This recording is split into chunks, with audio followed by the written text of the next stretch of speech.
dog jàmm. mu ne kon ndeem kullu nafsin zaiqatul mawti mënta ñàkk bu ñëwee bu ji egse nga ñëw defal na ko.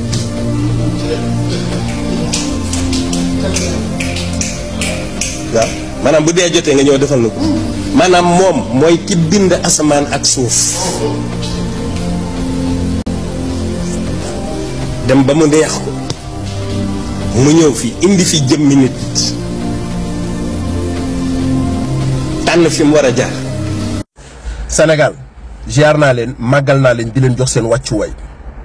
tey ngeen saagaatee nday nag mais amul problème tàmm naa ko mais dëgg rek mooy dëgg ñoo ko déggandoo kaddu Serigne Modou Kara Mbacké Noreyni suñu maam ju baax jooju ñu ngi koy ziar nee na ku tedd ki maanaam Serigne Touba moo sàkk asamaan sàkk suuf ba pare ñëwaat fi yor jëmmi doomu aadama tànn fi ko neex ma leen di laaj ana lan mooy différence su kaddu Moussa Diagne sang Moussa Diagne moom nga xam ne jàpp nañ ko ak kaddu Serigne Modou Kara yi nii lan moo leen wutale gis ngeen nañ leen waxante dëgg man murit laa Cheikhul Khadim dama koo gëm wóolu ko ba pare nag awma sikki sàkka ci ay mbiram waaye Serigne Touba du yàlla sàkkul asamaan sàkkul suuf lii ngeen di bañ a dégg te mooy dëgg ba pare nag li ma ci gën a metti mooy kenn du ko wax nit ñi sax ñu ngi fi taxu ci suuf boroom xam-xam yi kaay leen ngeen wax ma ci mbindum Serigne Touba ana fan la Serigne Touba bindee ne moom mooy yàlla fan la Serigne Touba bindee ne moom moo sàkk asamaan moo sàkk suuf gis ngeen caaxaan baaxul su dëgg jotee nañ leen ko waxante man murit laa de ci ak murit laay dee waaye lii Serigne Modou Kara Mbacké wax wallahi alazim wérul de Serigne Touba du yàlla sàkkul asamaan te sàkkul suuf lii mooy dëgg ku ko wax nag ci réew mi maanaam ñu jàpp la wala ñu dóor la wala ñu saaga la wala ñu xas la wala ñu ne la yow doo murit wala ñu ne la doo taalibe barkeb Cheikhul Khadim kenn gënumaa doonu murit waaye Serigne Modou Kara lii mu wax nii du dëgg sur ce di ngeen saagaate rek mais amul benn problème may wax dëgg ngeen di saaga yàlla suñu borom di àtte akku na matata ñu yendoog jàmm. ne damay kaf danaa ko ne yàlla xaar ma ba mu ne teg ma ne ko dafa am lu ma waxoon nit ñi de ko ŋañ-ŋañee foog ne dama ci ragal yow yàlla yow su fekkee yaa liggéey Baqara ak Naas su ma dallu sëriñ waa ko gën réglé loolu wala nga leem dossier bi teg door a xatte jàmm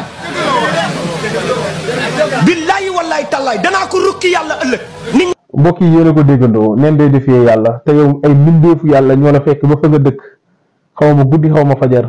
jël la fekk la say taalibe ñu toog ñu romb say taalibe patam patam léeg-léeg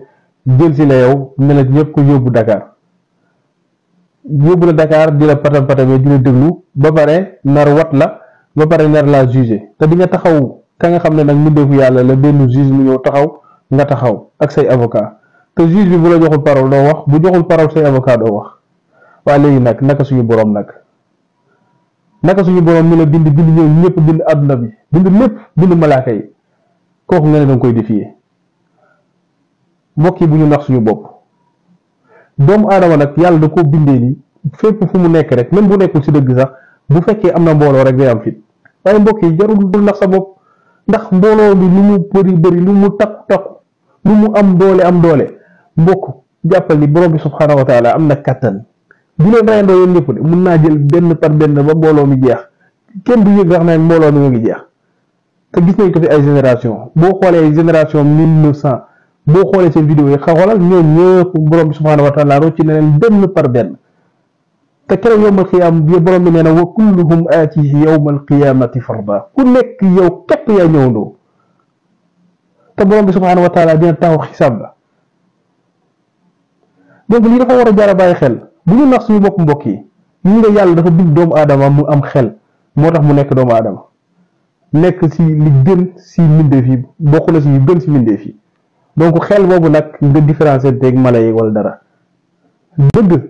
dafa neex a dégg boo ko xamee di nga xam ne lii dëgg la caaxaan tamit ne le comme ni ko yonent bi waxee sallallahu alayhi wa sallam inna al xalaala bayyin wa inna al xaraama bayyin dëgg dafa leer naññ lu xaraam leer naññ donc lii ñu bàyyi si xel bu baax a baax bu ñu nax suñu bopp xool dëgg ba mu xool ne lii mooy dëgg nga jéem koo topp même su fekkee ñëpp dañ la si mere wala dara nga bàyyi leen fa dem toppi dëgg bàyyi caaxaan fële donc lii ñu bàyyi si xel bu baax a baax mbokk yi wasalaamaaleykum. loolu la ñu war a wax loolu nga waroon a bind bu yàgg mais pas toog ba instant mi toll nii benn Azoura toog ay nit poussé ko wax ko lu mu ko war a wax mu tax mu saaga après nga wëlbati ko nga ne moom ngay publier quoi fàttali nga xam ne moo nekkoon ci ginnaaw boo jëlee vidéo boo xam ne am na 3 mois am na 4 mois kay war ngaa mën a jël ay vidéo yoo xam ne am na ay 2 semaines 3 semaines. yaa ngi wax saaga uniquement président Macky Sall c'est pas ça daf ci bokk rek c'est pas ça parce que vidéo bi képp ku bëgg Macky Sall la ñu wax te fii tëj ngeen fi nit uniquement parce que. waaye léegi képp ku bëgg Macky Sall ay waay ay Moussa mi képp ku bëgg Macky Sall lañ wax non moom nag daa bëgg Macky Sall nag mais Moussa Diop très sincèrement da ngaa bëgg Macky Sall macha allah yow moom Sall ngaari lam toore buri gade moom da nga koo bëgg moom ñëpp xam nañ loolu ku ko bëgg nga wër na rasulaay da nga koo bëgg macha allah moo tax li nga def nii yëpp nga def ko da ngaa bëgg Macky Sall benn deuxièmement mooy nga ne nit taxaw na fi wax ne képp ku voté Pastef da ngaa alko ok léegi Maître Moussa Diop dama lay laaj ki nga xam ne dafa taxaw ñu saaga ko mu fayu saaga benn nit ñaari nit muy Mame Mbaye Niang la Azoura saaga ak ki nga xam ne moo nekk Macky Sall saaga ñëpp xam nañ ne jaaduwul kenn du ko cautionné mais dama ne ki nga xam ne nag dafa taxaw moom ne képp ku voté Ousmane Sonko képp ku ànd ak Pastef da ngaa alko ki nga wax nag ay papa nekk fi ay yaay nekk fi ay maam nekk fa ay xale nekk fa ay njagamaar nekk ci lu ne nekk ci ay sëriñ nekk ci ay sëriñ daara nekk ci ay imam nekk ci nga dégg la ñu ne modab am nit ku taxaw ne da ngay ne alku mooy lan mooy ki nga xam te instant mi toll nii yàlla daf laa natt boog ba nga xam ne tey instant mi toll nii yow sa dara dootul baaxal sa àdduna kooku loolu la utiliser moo boobu la utiliser léegi moo boobu noonu ci yow da nga ko bëgg a jël tey instant mi toll nii nga ne yow moo boobu noonu moo gën a jekk quoi. C'est pas ça. Il y a une vidéo, il y a un texte beaucoup accompagné. Gis nga texte bi. Boo lire texte bi nga xam ne c'est la dénonciation d'un délit, d'un comportement. yaa ngi wax saaga uniquement président Macky Sall. C'est pas ça. daf ci bokk rek. C'est pas ça. Parce que mais man li ma jaaxal mooy Azoura lan la fi wax leen lu saaga Macky Sall kese ci la yem di. C'est pas ça. C'est pas ça. Alors c'est quoi dis-nous. képp ku bëgg Macky Sall la ñu wax. waaw te fii tëj ngeen fi nit uniquement parce que dafa employer le mot alku di wax une communauté. astaghfirullah. fii ñu ñëw ñu ne képp ku bëgg tel groupe wax yi ñaaw bëgguma ci jaaraat quoi. mais doo ci jaaraat parce que tey instant bii waa AP li ñu wax a gën a garaaw waa AP li njëkk Ousmane Sonko yëg ko les patriotes moo gën a métti foofu ñun saaga nañ ñu fi ndey. yekk nañ ñu fi lu ne wax nañ ñu ay terroriste ngeen wax nañ ñu ay SAMToni ay commando ngeen jàpp nañ fi ay nit doo leen ay mandat de dépôt ci loo xam te SAMToni mënuñ laa génneel benn chef d'inculpation te chef d'inculpation ñu jël yëpp Macky Sall moo xëy suba ne leen defu leen dara chaque jour que jëfee Abdou Nguer mi nga xam ne moom mooy ses clients chaque jour que jëfee mi ngi toog ci plateau yi di wax utiliser ay mots yoo xam ne di diffamer ay doomu jàmbur. ay père de famille di yàq seeni der di wax ay ministre ba dem ba naan man bëgguma jàkkaarloo seen chef laa bëgg a jàkkaarloo mooy procureur bu mag bi man kooku laa bëgg a jàkkaarloo man dem na ba wax loolu xam nga loolu reewaane la lan moo tax Abdou Nguer tey wala manque de respect ki nga xam ne mooy procureur wala muy manque de respect li nga xam ne mooy magistrat yi outrage lan lañ jàppee woon son excellence Bassirou Diomaye Diakhar Faye duñ ko jàppee woon léegi yow sa client chaque jour mu toog ci télé wax lu ko neex. Badara Gadiaga à chaque fois mu utiliser ay mots yoo xam tey sàmm toll nii am na dëkk yoo ko doon wax tey sàmm toll nii amaana tey am na ñoo xam dinañ réagir nen dem leen ci sous région bii nii nga fekk fa ay nit ñoo xam tey sàmm toll da ngay wax dara seen kilifa nga xool mais loolu yëpp Maître Moussa Diop mën nga koo tolérer quoi mais saaga Azoura mënoo ko tolérer quoi waaw baax na da ngaa bëgg Macky Sall moo tax macha allah da nga ko bëgg. non jaru ko voilà jaru ko te yooyu xamee wuñ ma yooyu man ma si jaaraat dama ko teg pour que les Sénégalais sache ce qui se passe de par yow mais sénégalais da nga leen a gën a xam ce qui se passe yow sénégalais yi ngay wax noonu ce qui se passe noonu ñoom ñooy toog di déglu Badara Gadiaga di ñoom ñooy toog di déglu Abdou Nguer di ba ñuy taxaw naan Abdou Nguer yore na loo xam ne mën naa daane gouvernement bi da ngaa fàtte loolu Maître Moussa Diop li ñuy fàttali nii ñoo la gën a xam de barke alxuraan. le procureur ne ko pour que ça cesse xam nga man tey nii ma jàkk. pour que ça cesse amul benn problème ça va cesser ah mais fii moom tooñ bu dëjul fay du jeex tooñ na jeex fayu jeex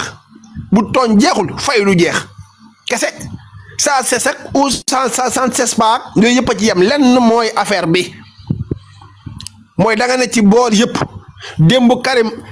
Kalifone Sall xaw ma Kalifone Sall démb yekk na la ketebe barke alxuraanu karim yàlla ay ji bon buur Maître Moussa Diop autosaisirul barke alxuraan porte ko plainte bii nii Azura Macky Sall la doon waxal nga dem dugg ca nga ne tey instant mu toll nii Macky Sall waruñ koo saaga loolu nga wax mais Karim astaghfirullah Kalifone Sall Maître Moussa Diop maa la ko yeggee Kalifone Sall barki jaay la wax na la loo xam ni non man démb damaa rus damaa rus sax man démb yow laa faral billaay wala yow laa faral parce que Kalifone Sall waru la wax loolu Maître Moussa Diop Kalifone Sall waru laa saaga non yow yaay ki nga xam ne yow yaa nekk ki nga xam ne yow yaa ba war a dindi Sénégal saaga yow yaa ko fi war a dindi yow yaa nekk koo xam ne yow yàlla yow la yónni yaa yónent bi nga xam ne tey ci wàllum saaga gi gars yi di saaga ci réew mi yow la yàlla yónni pour mu jaara ci yow pour jeex léegi nag comme que daa war a jaara ci yow pour jeex ngeen jàpp Azura xam nga dugal vidéo ba ki nga xam ne mooy monsieur le procureur mu autosaisir macha allah monsieur le procureur def nga liggéey bu rafet foofu léegi nag Maître Moussa Diop nag bii baax nag Kalifone Sall yow la saaga war na rasulullahi da laa saaga billahi wallahi watallaahi Kalifone Sall saaga na la waaw te waru laa saaga yow da ngaa nekk nit ku diñ am yar de quoi l'on puisse dire yow Kalifone Sall daf laa war a respecté na la respecté gars yi partagé leen ko vidéo bi ngeen jox ko Maître Moussa Diop man maa na ko yeggee Kalifone démb yekk na la keteme parce que li nga wax ne saagakat yi te moom ci saagakat yi la bokk te xam na ne instant mu toll nii procureur bi am na ful la joo xam ne tey instant mu toll nii bu ne lii laa bëgg ci Sénégal na jóg rang yi jóg billahi day jóg yaa may dégg te xam na ne moom instant mu toll nii bakka na ma ci xottu gerte ndax xam na ne instant saaga yi muy saaga nii à tout moment mën nañ koo déport mu ñibbi si waat léegi nag Maître Moussa Diop nag je te pose cette question là que carrément nag yow da ngay autosaisir wala doo autosaisir Kalifone la de te Kalifone bu commencé du bàyyi de nee na daal waaw kay wax ji astaghfirullah xaaral ma noppi sax man sama yoon nekku ci dama doon yëgal rek demal daal ci Kalifone boo demee ci Kalifone di nga gis ne que carrément ne saaga na te warulaa saaga billahi wallahi warula saaga ndax saaga baaxul. saaga dañ ko war a interdit biir Sénégal di comme que dañoo war a interdit saaga biir Sénégal ki nga xam ne mooy influenceur Gaynde Macky taxaw na fi wax ñu fi ñun patriotes yi ne ñu jur leen yàq moo ko wax continuer vidéo bi yaakaar naa mi ngi fi léegi nañ leen jël vidéo boobu noonu jox ko procureur ñu bind ko suñuy page ñu jox ko procureur nañ ko yóbbul procureur directement waaw nañ ko yóbbul procureur directement parce que ñii war ñoo saaga te Kalifone waroo saaga Maître Moussa Diop du sa morom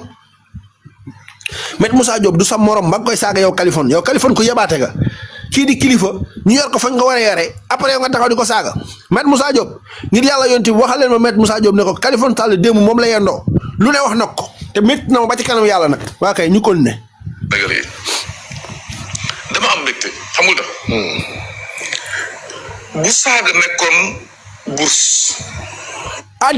déedéet bul wax bourse waa kay nañ la kon ne sama nga wax bourse ba pare muy monter valeur di monter. waaw depuis 15 jours bourse bi dafa chuté. déedéet chuté wut war na yàlla yëgoo ko chuté wut de barki alxuraanu Karim bourse bi chuté wul ndax Karim Kalifone yëgalaat na bourse bi démb wooy Karim yëgal na bourse bi démb te bourse bi mu koy yëgal ci yow la ko jaarale mais Moussa Diop ñu ngi tuub de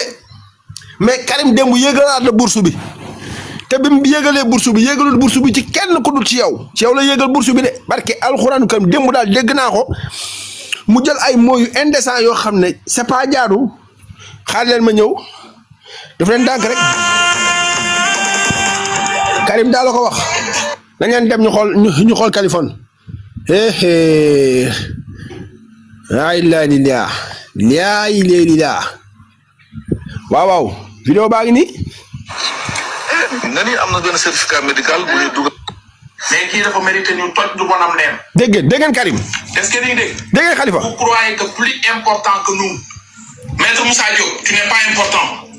tu étais DG Dakar Dem Dikk. nga sàcc alal bi Macky Sall dàq sa ndey. Khalifa na ko wax de Khalifa na ko wax. ngeen toogee ci télé yi ci TFM di dof-doflu. jël leen seen dof-doflu gi yóbbu ko si keneen mais Khalifa ku dugg si moom mu toj ca cottu ndey. dégg ngeen Khalifa na ko wax de. naa fekk dëgg nga. Fall Paradise ko dugal de.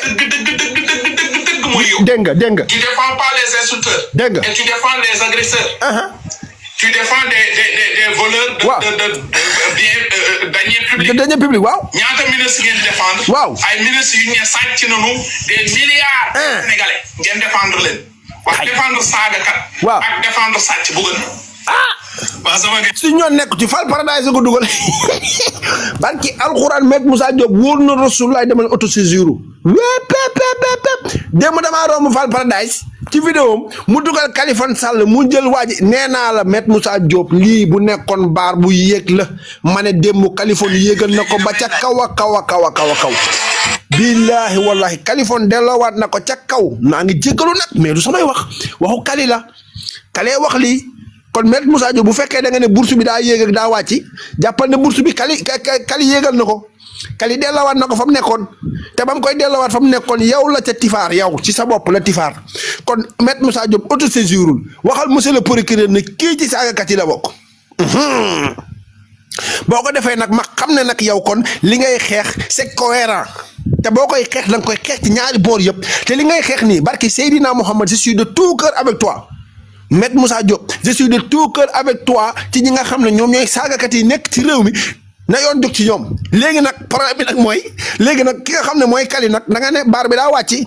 léegi nag Maître Moussa Diop déglu li nga wax yow yaa ko wax. muy monter valeur di monter di wàcc. depuis 15 jours bourse bi dafa chuté. déedéet waaw baax na waaw cité na ci patriote yi bourse bi cité na ci patriote yi mais Maître Moussa Diop bourse bi yéegaat na démb Kali ko yéegal musiba baaba kumba liyaay léeli liyaa Maître Moussa Diop jum nga nag fi moom jum nga Kali yéegal na ko te ba mu koy yéegal ci yow la ko yéegalele barki alxuraan yow la yéegalee affaire bi puisque nag yéegale na affaire bi ci yow ngir yàlla ak yonent bi bindal ni nga bindee woon ca Azura nga jëlaat vidéo Khalifa Sall nga jël ko nga def ne bii paa nag du président Macky Sall la waxal mais man Maître Moussa Diop mi nga xam ne man maay défendre ñi nga xam ne ñoom ñooy saaga ci dëkk bi ma bëgg mu dañ biir Sénégal man la ñu saaga bii paa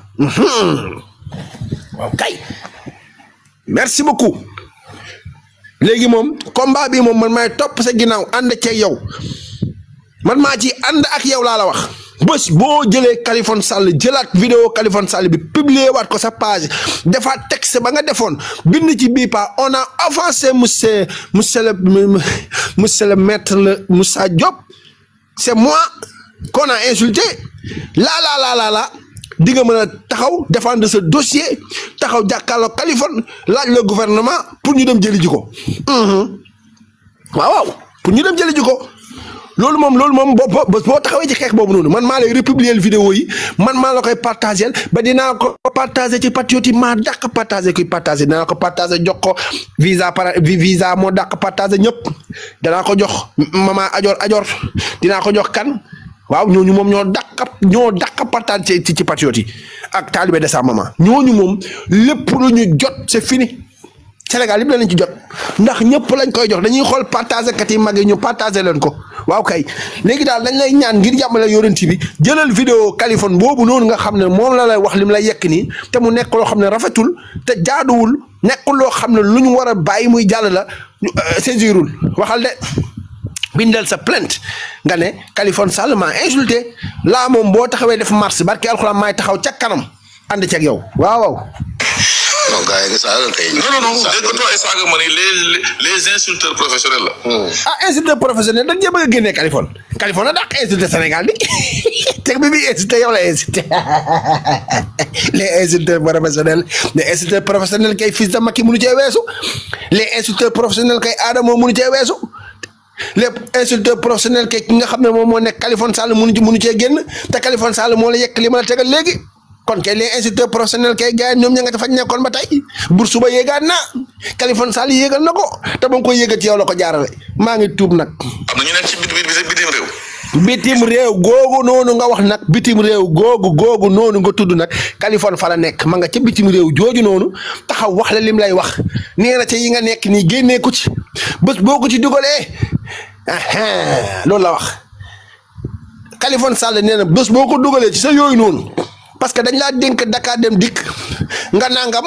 après Macky Sall nangam la après ma nangam boo ma ci dugalee ma nangam loolu da la fi Kaliphone wax tey waxi Kaliphone la. man nag du ma ci jaar parce que léegi yaa doon wax naan Serif non man loolu du ma ci jaar man tamit du ma ci jaar damay yem ci yuq bi de damay yem ci kaw rek je fais la forme ci damay raayal ci kaw nii rek bañ a tàpp affaire bi ci biir waaye nañ dem. mais garde bi barki dem am na ñoo xam ne ñu ngi fi mais je vous dis la bourse a chuté waxuma jeex na dafa nekk yaa tax bourse bi wàññi saa ngay wàññeeku. non il faut procureur def liggéeyam. waaw procureur defar sa liggéey procureur defar sa liggéey te di nga war a defee sa liggéey mooy ni nga ko defee ci Azura. monsieur le procureur Moussa Diop mi ko wax nii waaw kay defal sa liggéey yow moom sa liggéey kenn gën loo ko xam macha allah léegi nag dañuy xaar nag même Moussa Diop yow na nga porter plainte ki nga xam ne mooy Kaliphone Sall porter plainte Kaliphone Sall yow barreau de Paris nga bokk porter plainte ki nga xam ne mooy Kaliphone Sall ñëpp xam na yow li ngay xeex ni c'est quelque chose de noble boo xam ne amul ku ma am ndey amul ku ma ñàkk ndey du Azura du Kaliphone képp ku saaga muy mën a ku mënti doon da nga ko yóbbu ndum Chine waaw kay nag foofu la ñuy xamee ne yow li ngay xeex nii nag c'est quelque chose bi nga xam ne c'est noble. intervenir mais nu mu intervenir c'est ça qui doit se faire. On reviendra sur le travail du procureur mais dinañ taxaw ci contexte bi parce que ñu bëri jàpp na ni vidéo bi fan nga ko jëlee ak kañ la saaga yi du lu bees en tout cas ay avocat am loolu lañ wax ne nañ dara. defoon naa ne. donc lan nga def ba jiix ko ci xaw ma foo ko jëlee ba teg ko ci penc mi. loolu. góor yàlla yow xanaa amoo xëy fii laay fajar ba guddi looy liggéey la moo ci sa yoon dal moo ci sa yoon yow tamit xanaa amoo liggéey man maa ngi live di def sama live léegi yow lan nga fiy def yow xanaa liggéeyoo yow. nit n'a pas échappé à son destin loolu da nga bind ci sa loolu nga bind sa bio de nit n'a pas échappé à son destin man kii taa di que ne lii du sama destin di ngeen bàyyi naa fekk ak ba bëgg dugg lu seen yoon nekkul man bu may xëy di liggéey wala may xëy di toog la moo ci sa yoon bu ma amee liggéey seen kër laa ko yóbbu ah da ngay liggéey di seetaan waa léegi man nag damay liggéey di live ay yow mii daal yow man Sénégal yéen yow yaa ngi liggéey di ma seetaan man may liggéey di live. wala liggéeyaguma maa ngi war a liggéey ci kanam war a dem liggéey ci kanam di live nga may seetaan léegi doo noppi rek nga tapote nga tëj sa gémmiñ gi nga toog nga noppi wala nga tapote du ngeen tapote bëgg ngeen commenter te tapotage moo gën a yomb commenter tamit nag xamal loolu nag bàyyi liggéeyaguma ci kanam laay liggéey sa waay bu ma liggéey jëy 22h laay wàcci waaye leen di ma laaj ndax da ngay liggéey bu leen liggéey waay loolu baaxul waay s'il te plaît waay waay déedéet waay kenn man je ne suis pas un fouineur buy dem di toppatooy affaire Azura sama. mais Moussa Diop loolu nag ma koy may nag loolu nag dag ma koy may ma loolu nag may ma loolu nag s'il te plaît rek Moussa Diop dimbale ma rek nga may ma loolu yow nga ne nekkoo fouineur boo xam da ngay dem di fouiner ay affaire de Azura waaye Moussa Diop may ma loolu waaye Moussa kan moo publier affaire bi ak fu mu ko jëlee damay laajte rek. léegi yow fan nga ko jëlee maître Moussa Diop ba koy publier tamit nag waaye déedéet waay yow doo fouineur ba pare te yow yaa ko publier. fu ma toll yàlla li ma may je ne veux pas descendre à son niveau moi je suis sur des principes. descendre à son niveau mais descendre à son niveau ñëpp mun ta weesu nga jël li nga xam ne moom moo nekk vidéo bu ñuy saaga nga jël ko dóor ko sa paas ku jottale ku wax waxul ku jottalee wax loolu la xale yi doon wax. xale dañuy wax seen toj wala def seen toj ba pare ñu ne diw de wax na lii mu ne ko wax waxul ku jottalee wax léegi yow mi jottali nag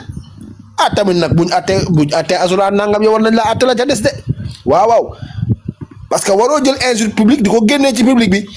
waroo jël ay injure yoo xam te samte borom publier wu ko nga jël ko nga publier waat ko yow ba pare nga naan du ma fi ne ba pare nga ne man dem ensemble toll nii gars yi waaye met yaa ko wone vidéo boobu pour que Sénégalais yi comprendre. acca am na ko publier. kan moo ko publier. je dis j'ai la preuve de ce que je dis. waaw tu as la preuve de ce que tu dis alors gis nga nit ku ko publier mais woowal kooku wala nga envoyé ko message ne ko yow est-ce que xam nga li nga publier nii mën nga cee dugal nit ki nga wax ko en tant que un avocat boo xam ne tey instant yàlla dimbali na jàng nga ko ne maîtriser nga ko maîtriser nga droit nga bind ko ne ko hey li nga dugal nii génnee ko parce que injure publique dañ koy aaye di baaxul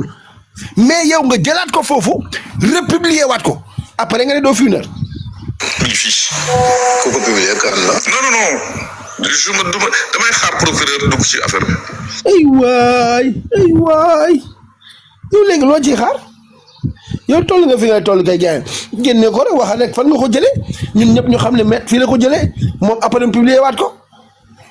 dugg na ci kay. non. mais procureur dugg na ci bu yàgg. parce que barki démb lañ den dem ñu taxaw ci baar ba mu sàkku à ce que 6 mois de prison foog naa 6 mois de prison 3 mois ferme dafa mel ne loolu la di loolu la procureur sàkku délibération yi mi ngi jëm bala 4 tamit nag. yoon la plainte sax dina ñëw ci plainte. contexte bi dina ñëw ci plainte mais revenez sur contexte. donc la vidéo a été publiée et c'est choquant. rafetul. ay maître nee na vidéo bi c'est choquant maître nee na vidéo bi c'est choquant man dem maître dama laa déglu mais mënu ma la comprendre benn yoon. vidéo bi c'est choquant waaw vidéo bi c'est choquant parce que saaga baaxul saaga moom kenn mënu ko rafetlu barki alxuraanu karim mais maître Moussa Diop dama ne bu vidéo bi choquant yi léegi yow xanaa yeneen vidéo yi ñu doon wax tey instant ni xanaa choquant wul 80 personnes yu ñu fi ray ñoom xanaa loolu moom choquant wul damay laajte 80 personnes yi nga xam ne moom lañ fi rey xanaa loolu choquant wut damay laajte rek question laay posé le plus choquant moom mooy tey ay manifestants génn di manifester pour leur démocratie parce que dafa amoon benn président bu fi nekkoon di def li muy def jàpp ay nit di leen noot xanaa loolu kay lu ko gën a choquant amul te ñu élire la dépôt démocratiquement cam jaajëf met. nit nag moom bu lay woon asamaan bi nga war a xool asamaan bi ngay xool baaraamam. ma ne ñun xooluñ baaraamu kenn asamaan si ñuy joxoñ moom la ñuy xool te moom la ñu fas yéene décorté ko nii di ci wax parce que yaa ko wax yaa dem TFM topp fa wax ko am nañu droit nag boo tamee wax say wax nag ñu laaj la suñuy question ñun tamit. li ñu wax vidéo bi am na ko publié ba ma ko gisee laa xam ne lii dafa ñaaw ma teg ko bind monsieur le procureur ça il faut que ça s'arrête. mais dana ordre xaaral ma wax la rek non ban contexte quoi y a contexte quoi c'est des insultes. kañ la. je vais vous dire. waaw mais même Moussa Diop nag man nag dama laa déglu nag mais sonn naa quoi yow laaj nañ la vidéo bi kañ la mais yow bu ko wax ci vidéo bi kañ la yow vidéo bi gis nga ko rek jëli nga ko rek ñëw nga taf ko sa page def ci benn texte bu diplomatiquement ni nga ko defee mooy comme Ismaïla Madior ni mu defee woon ca xaas ba rek nee na waaj da kaa jox 50 millions mu delloo ko avec diplomatie waaye yow tamit vidéo bi da nga koo publier avec diplomatie. Il faut que la manipulation cesse. Je pense à manipuler. Ku manipuler ku manipuler wul paparazzi nee na saaga amul date d'expiration non saa waay dama jàggiwaat ci biir 3 ans bu weesoo 3 ans expiré na dégg nga dama yóbbaale ko loolu bu amee 3 ans dégg nga ba xasee ba am 3 ans ci biir 3 ans yi nag bu ñu génnee saaga yi nag mun naa valable mais bu xasee ba weesu 3 ans c'est fini ok merci paparazzi. te bëgguma dugg ci manipulation. je vais dire pourquoi Chérif. ñii dina am. man nag xamal tam met laa jóg neex ma quoi xamal tam bu neex ma buy wax nii xoolal buy wax day ànd ak benn charisme quoi charisme. di sonkolu. bi dafa am 7 weer. ñii nee na 8 mois juróom-ñett. ñii nee na je ne sais pas. y a un avocat qui a dit que affaire bi. dinaa ñëw ci confrère avocat yi du pare. waaye déedéet balaa ngaa ñëw ci confrère yi nag li la wax laaj wax ci ba pare mais déedéet Maître Moussa Diop s'il vous plaît on vous a posé une question très pertinente que carrément vidéo bi ça date de quand dañ la laaj question boo xam ne c'est très précis la vidéo ça date de quand mais nee ñu instant biñ toll ni la woon vidéo bi après nit ñi xam. maanaam loi d'amnistie sax daf ko couvrir ce qui veut dire que. non xaaral ma ñëw gis nga moom. du ci wax la loi d'amnistie daf ko couvrir du ci wax non. dégg nga si suba da nga ma posé benn question dama lay wax d'abord après naa ñëw ci ak les confrères vidéo bi ñii ne def na 3 mois ñii ne def na 4 mois ñii ne def na 8 mois xam nga pour un homme de droit da ngay toog sur les principes de droit les principes de droit bu fekkee lii qualifié nañ ko infraction la. te c'est le cas des injures publiques xam nga la ñuy wax ci PV. Azura la waaw Azura la moo tax injure publique garaaw ci Sénégal parce que Azura Fall la ñëpp xam nañ Azura Fall jegeñaa la pro da koo bëgg def ko doomam mu ne ko mooy papam bés bu deewoon tey Ousmane Sonko la ñaan yàlla mu jullee ko loolu la wax Ousmane Sonko nekk waayam Ousmane Sonko bi mu di génnee kaso dem ba Azalaït ndeysaan Azura yéeg ca kaw oto ba nuyu ko ndeysaan mu raay ca bopp ba loolu ku nekk mu ñaan na ko dégg naa daal ki nga xam ne mooy waa ji daa woo gone gi ne ko yow yaa ngi yóbbu ñëpp foofu man yóbbu woo lu tax yóbbu woo Azura ko wax de Azura nee na waa ji da ko woo ne ko yow yaa ngi yóbbu gaay rek ñuy dem di gisee ku sell gi waaye pourquoi mu ne mu yóbbu ma gisante ku sell gi sa waay nee na moom moo ne Azura mu ne selon Azura nee na moom du n'importe qui la yóbbu muy jàkkaarloo ko sell gi parce que Seydina wax daa mel ne fa la coori déclenché de aja yàlla baax nañ ko ne droit lu may wax ces infractions ont été commises dans un temps non prescrit. xam nga prescription en matière de délit ñaata la 3 ans la. waaw 3 ans la wax def man 3 ans mën na la topp. waaw. donc kii di naan 3 mois 4 mois kooku c'est des histoires de mbedd ñun toppatoo loolu on est sur des principes de droit. ok yow laa sa principe de droit bi yëpp yow laa ci leen la nga ko mën a concentré wu mooy ci Azura injure publique ok léegi Maître Moussa Diop Azura est-ce que moom moo fi njëkk a saaga wala moom moo fi mujjee saaga moonte Azura mujjee fay saaga de te njëkk fay saaga tamit lan moo tax yow loolu noonu yëpp toppoo ci principe de droit nga dem xooli principe de droit nga dem génnee ay Californie yi nga xam ne démb rek waaw kay nag démb rek la Californie saaga démb barke alxuraan démb la Californie saaga démb te nee nga bourse bi instant mu toll dafa wàcc ci 15 jours yi mais jàppal ne Californie yéegalaat na bourse bi te ci yow la ko jaarale ok. Maître Moussa Diop Californie yéegalaat na bourse bi te ci yow la ko jaarale war na yàlla bourse bi yéegaat na démb Californie moo ko yéegal ba mu yéeg ca kaw te ci yow la ko jaarale kon dañ lay ñaan ngir yàlla ak yéen nga porte plainte ki nga xam ne moom mooy Californie Sall parce que taxaw na mu saagal te warulaa saaga non Maître Moussa Diop Californie Sall warula saaga dafa yebaate. di ngeen autosaisir nag ci ki nga xam ne moom moo nekk kooku kon yow porte waatal plainte yow jëlal say propre responsabilité nga porte plainte ki nga xam ne mooy Californie Sall mi nga xam ne dem moom moo la saaga ate nañ dem. lépp loo def ñu tuddee ko délit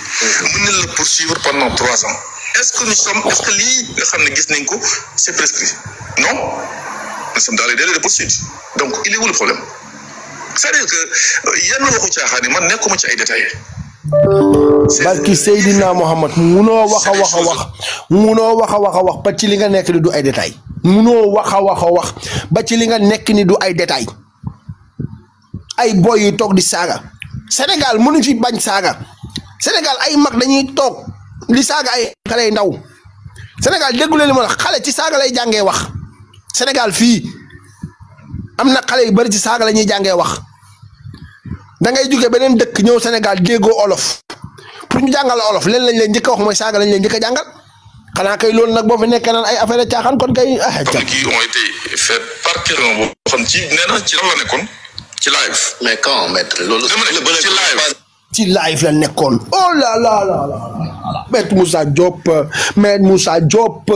très sincèrement ce que tu défends là c'est indéfendable je te jure pourquoi. mu nekk lu indéfendable mooy que yaa ngi taxaw di wax ci ay ci live la nekkoon yow nan nga def ba xam ne ci live la nekkoon te yow nee nga doo fuwe ne ci dara benn deuxièmement mooy jël nga vidéo jàmbur boo xam ne daf ko def ci live nga jël ko nga publier ko yow loolu boo ko dem léegi ba gis ko mais attends noo koy gisee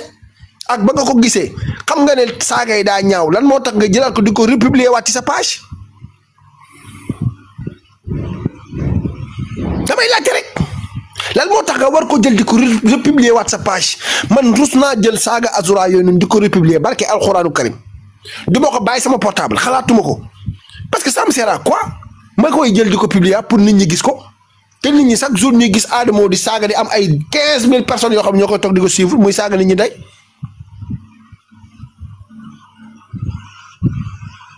Kaliphone démb ngi nii mi ngi taxaw te Sam Tony saaga nit ñëpp ba pare yow boole wàll ci yow te dafa tudd sa tur jaaj sa tur ci digg bi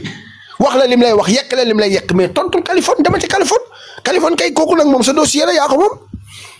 c'est ton dossier parce que Kaliphone saagaw ma man mais Kaliphone yow Moussa Diop la joxal bi baaraam tudd sa tur wax la lim lay wax kon nag porter plainte boo porter plainte man mun naa sax ñëw fekk la cybercriminalité taxaw sa ginnaaw dina tàccu naan wëy merci maître Moussa Diop tu es le meilleur wër na Rasulullah ba su ma wooyee ma ñëw defal la loolu yow porter plainte Kaliphone rek ñu ne def laa saaga porter ko plainte man dinaa ñëw sa ginnaaw ànd ak yow ci xeex boobu noonu ba mu jeex takk parce que saaga war a jeex Sénégal waaw kay saaga moo war a jeex Sénégal appel à l'insurrection moo war a jeex Sénégal loolu lépp dafa war a jeex Sénégal ñu xool nag léegi nag bu ñuy porter plainte di xool lépp ndax kan ak kan moo ciy paye les pots cassés ñan ñoo ciy gën a sonn parce que ñun duñ tooñ de barki Seydina Mohamed patriote du tooñ patriote buy tooñ gisoo ko patriote yi dañuy fayu dañ leen di tooñ ñu fayu mais patriote du tëb di tëb di saaga kenn billahi wallahi bu ñu nekkul ay naafeq nekk ay nitu dëgg war nañoo mën a xam ne patriote yii ma gis nii amul kenn ku ci taf nit wax ko yenn yekk ko da déedéet da ngay ñëw dugg ci seen 18 di dugg sa biir caaya lii Mame Matar dëggee di bañ mais bagage yi dugg ndax boo ñëwee suñuy place fekk ñu suñu zone de confort ñëw na dag ñuy joxal bi baaraam nag ñu wan leen que carrément ñun nag kenn ñu fekk suñu kër na di ñu tooñ déedéet tooñ moom fayu rek yàlla nee na buñ la tooñee fayu la tolloog tooñ ma lañ la tooñ num toll bu ñu waxalee yàlla kese yéen ñëpp yéen waa Benno Bokk Yaakaar yéen opposition bu bees bii yéen ñëpp xam ngeen ne patriote duñ saaga kenn patriote duñ dal ci kaw kenn mais ku dal seen kaw ñu 72 heures la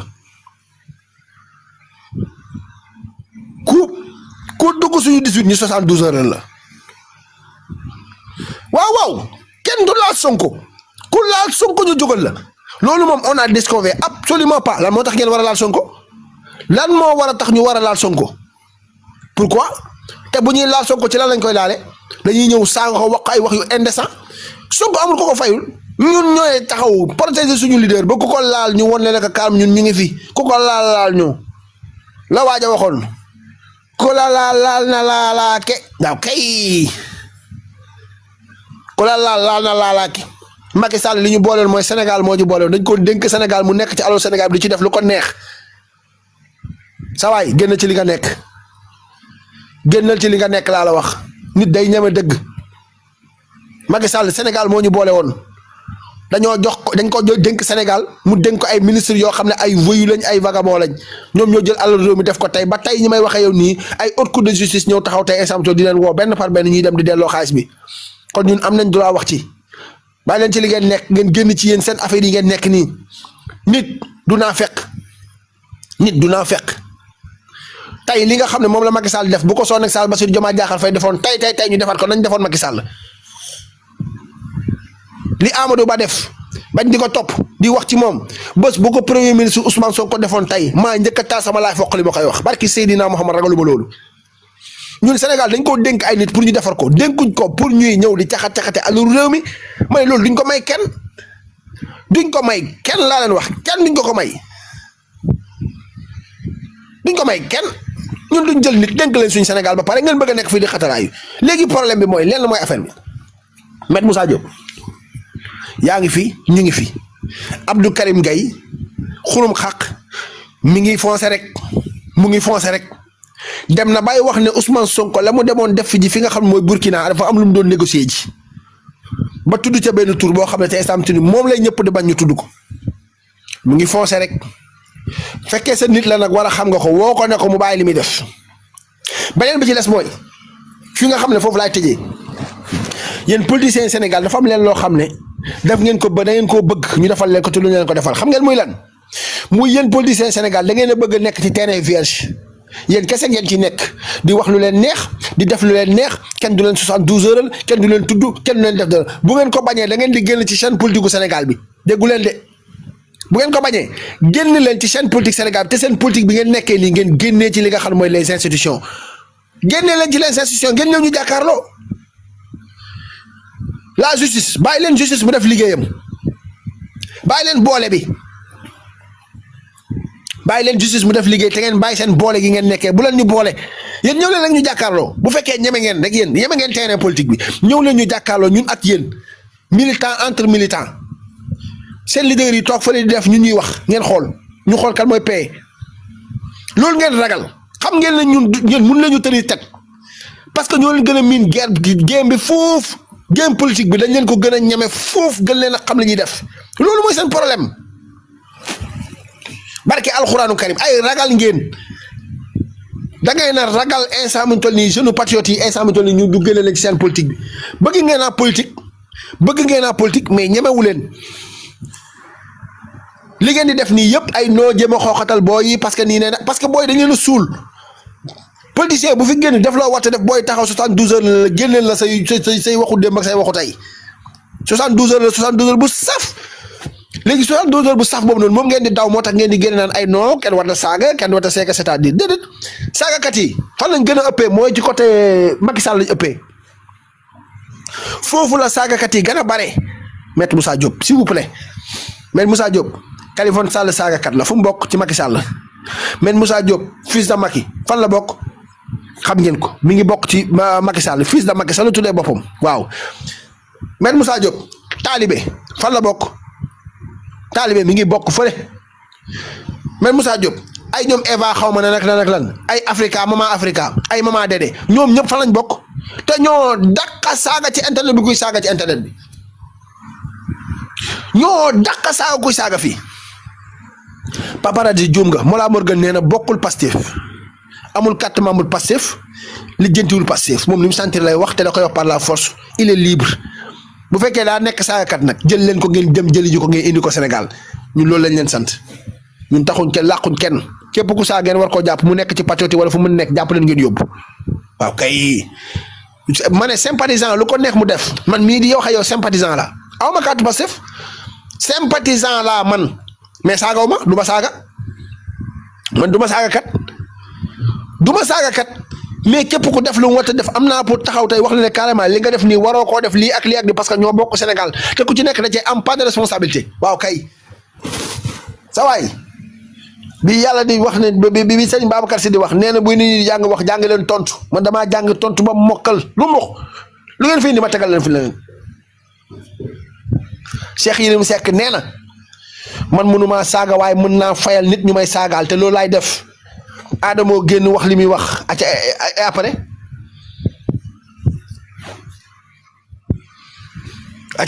et après Abdou Nguer fu mu bokk ci yéen la bokk c'est un saagakat un insulteur public waaw kay te moom mi moom lay défendre contradiction xaw ma ne man du ma saaga xalaatuma ko sax saaga pour lan saaga jamais de la vie man du ma saaga kenn waaye nag ku ma saaga man xam naa fa may fayu jee loolu moo am problème mën naa fayu de te damay fayu nag mais xam naa fi may fayoo de billaay wallaay tale boo fayoo nag après nag garaawul boo ko génne ne yaa ko génne te man moom dama koy def mu soft rek laal ko fa ba ko war a laal léegi après buñ par na léegi nag yow yaay xool ndax da nga koy génne woon ko public bi wala da nga koy denc war gi alxuraanu karim aka ma cee ay moo fayu rek saaga moom na saaga neexul moom saaga neexul kuñ saaga rek nga fayu waaw dëkku dóore fayoo ko tas billahi wallahi dëkku dóore moom ab fayoo ko tas li ngeen bëgg daal xam naa ne duñ leen ko may li ngeen bëgg du ngeen ko may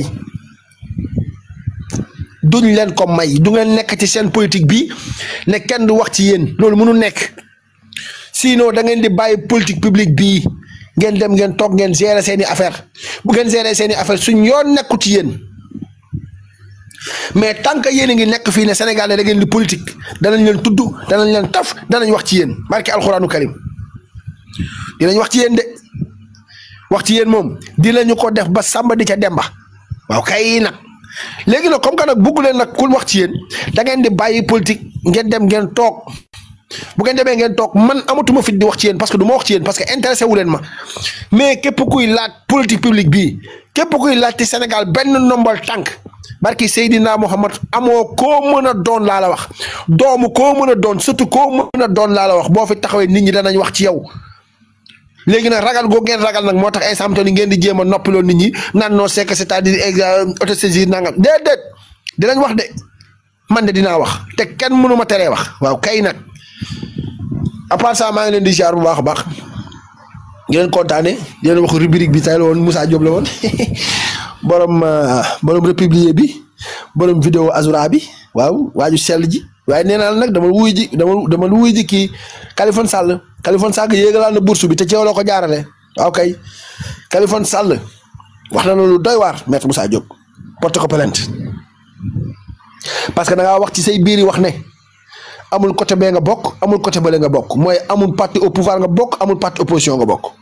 képp ku fi taxaw saaga dañ laa war a teg ci yoon yaa ko wax kon képp koo xam ne da nga taxaw saaga Maître Moussa Diop jëlal vidéo nga taf ko nga publier ko sa page après porte plainte après on passe à autre chose waaw kay loolu laa gëm waaye nag kuy digle cangaay day fekk nga set ci lan nga koy commencé demal wuti ci dossier yi baax yi nga bàyyi dossier Abdou Nguer bii parce que Abdou Nguer li ngay waxal Azura Abdou Nguer lu ko raw lay def parce que Azura taxawul diffamé benn doomu jàmbur boo xam ne dafa nekk un digne fils de ce pays di liggéey dignement Azura taxaw di ko diffamé déedéet mais Abdou Nguer day taxaw fekk ay doomu gor yoo xam ne yoonam nekku ci ñoom duñ politikaanuñ mu taxaw di leen diffamé di leen wax lu ko neex ok wax fi ay waxi doy waar yow kooku nga taxaw di ko défendre tey léegi après nga bëgg ñu gëm loola ne ñu ko carrément wax ju ñaaw baaxul tey loolu nga ñu bëgg a gëm loola ne ñu wax ju ñaaw baaxul quoi tamit nag respecté nous waaye duñ leen bàyyi de man duma leen bax man mii billaahi wallaahi duma leen bax politicien bu fi taxaw wala jaamaaloog ñun jaamaaloog Ousmane Sonko maa ngi fi taxaw di la xaar boo ne benn may la fukk boo ne fukk may la ñaar fukk boo ne juróom benn fukk may la juróom ñeent fukk kese am leen fit bu ngeen di politique da ngeen di am fit da ngeen di mel ne Ousmane Sonko du ngeen bañ dara bu leen bañ ku leen saaga bu leen bañ ku leen wax ju ñaaw bu leen bañ ku leen génne seen ayib bu leen bañ dara yéen fexe leen ne clean rek ba seen ginnaaw amu leen benn passé douteuse bu ngeen amul benn passé douteuse nag amu leen problème loolu kay ñëw leen ni géem politique ko rek Thierno Alassane Sall li muy waye di li muy ñàkk xam-xam gars yi duñ ko saaga gars yi ci leen rek la ñuy waxtaan ak moom dama wuji Jean Michel loolu lañ koy wax Pape Djibril Fall luñ ko saaga dañuy jël ay naram rek di ko teg ci kaw bi ne ko lii du dëgg kese waaw kay ki nga xam ne mooy Barthélémy Dias bu defee lu mu watt def dañ koy taxaw ne ko Barthélémy Dias li nga def ni waroo ko def léegi ana douze yi 10 millions yi nga jëndee douze yi léegi wax ñu expliqué ñu loolu kay am nañ ci droit yow tamit Maître Moussa Diop kii nee na Californie nee na génne ko ci yooyu nee na Macky Sall da laa dénk Dakar dem dikk après nga kii après Macky Sall kii après mu jeex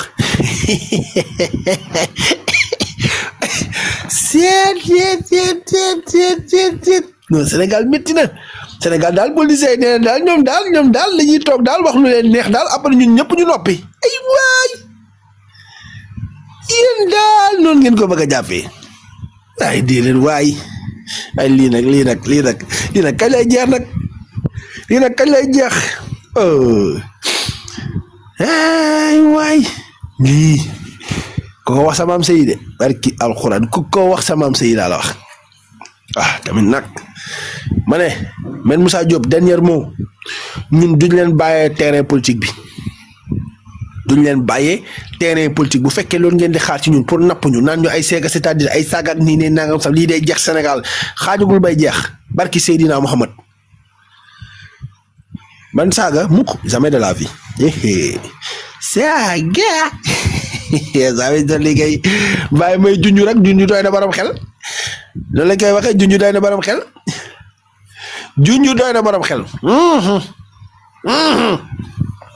léegi nag gannaaw nag bañ defee loolu nag léegi nag après nag xaar leen ma dindi ko ndax daa gaaw a porté plainte moom day porté waat plainte rek yow père yow dinaa ñëwaat ci yow père yow ngoon dinaa ñëw ci yow dinaa ñëwaat ci yow sax laay wax ngoon père yow dinaa ñëw ci yow sa bët yi yow yaa wax li gën a garaaw yow moom toj rek nga fi wax toj dong nga fi wax waxoo dalul ay toj un ancien ministre taxaw di wax ay wax yoo xam ne gars dara rafetu ci bu leen fàtte ne décret bi nga xam ne moom la ngóor ñongoloo dugaloon décret boobu noonu doon annulé xaw ma la nag ci waa Sénat dindi nañ ko sànni ko fële nee nañ ko li ngay def ni dara baaxu ci dindi nañ lépp décret boo fi mës a teg dindi nañ ko décret boo fi mës a teg baaxul baaxaanul dindi nañ ko sànni ca àll ba waaw kay pour muy clair kii mooy Moustapha Diop xale xaalis a ngi nii yóbbu nañ ko mandat de dépôt moom tamit waaw xale xaalis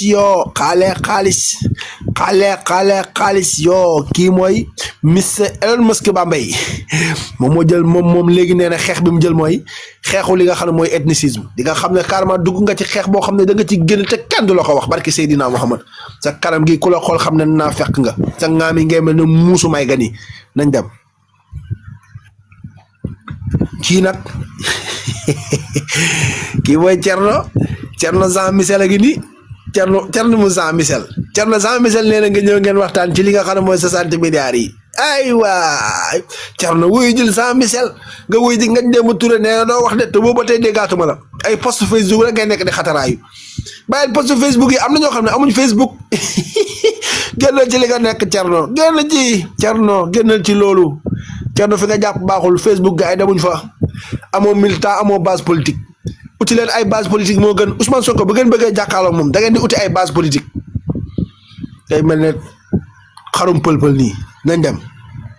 ñu xoolaat keneen ki waa ji baax a ngi ni